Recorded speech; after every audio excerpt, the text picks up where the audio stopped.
Hello, everyone. I hope you're all doing well. Gary Reasons here, and another Reasons to Believe moment we're going to talk about today. And guess what? We're going to talk about something that everybody has to really understand around groups of people and organizations, and that is culture. Yeah, culture is really what it is it shows up whether leaders are going to be intentional or not. Culture is really what makes the organization hum or not hum. And that can be a team, that can be a business, it can be really anything. But culture really isn't written on the wall. And so it's what happens when no one is watching. That's right.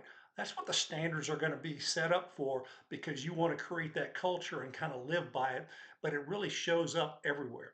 So in every championship environment that I've ever been a part of, culture was never an accident. It was shaped daily by leadership across the board, and our standards were set and they were set high. And then we also had accountability, and that's a little bit of ownership there. So the strongest teams, we didn't talk about our culture. We actually lived it. And that's exactly what I'd like for you to kind of focus on. How can you bring culture into your organization and what you're all about? So with my football teams, the Giants, we had some great leadership. And the accountability that we had for each other really showed up really on game day and in practice and the time leading up to it. So when you start talking about our culture, it's something that really was shaped from our leadership and also from some of our players on our team who were a little more instrumental on kind of pulling things together. And it was really impressive to see the culture that our head coach, Bill Parcells, tried to lay out in developing that. And he had some really good tools. I'll talk to you again in future about Bill Parcells and what he meant to me and really part of my career. But I think that he and his staff and our teams pulled some great things together, and our culture was really second to none. So if leaders, have an ability to create culture and they allow small lapses, well, they become big problems. And that's one of the things that's an issue with culture today. Culture is built in the quiet moments. It's really something that does it autonomously. And that's through decisions and conversations that you may have, and then also consistency. The consistency of your approach, consistency of what you're doing all the time is really what is at the heart of what they're trying to do there. So culture isn't really what you say, it's what you tolerate. Think about that. Behavior beats messaging. So the actions are bigger than, you got it, the words. So first little truth here, let's talk about culture is what you tolerate.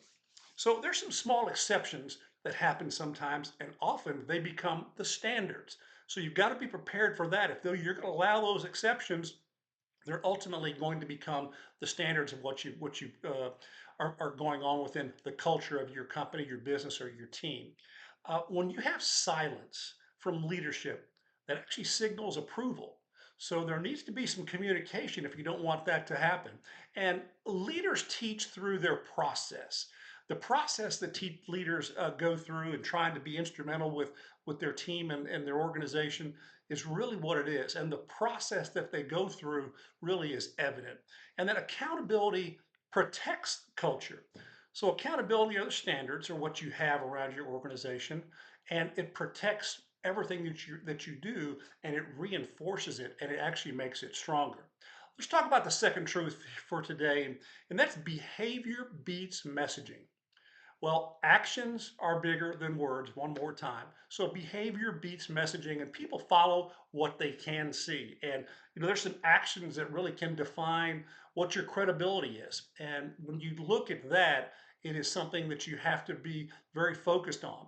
And when you talk about consistency, one of the things that it does build, and that builds trust. Trust is something we'll address in another issue, but it is paramount to be able to have consistency and trust amongst your organization. And then culture compounds not weekly or yearly, but daily. It is something that goes on every single day, and it grows, and it can get better and better and better, or it can get worse and worse and worse. It's just a matter of how your culture is shaping at that moment.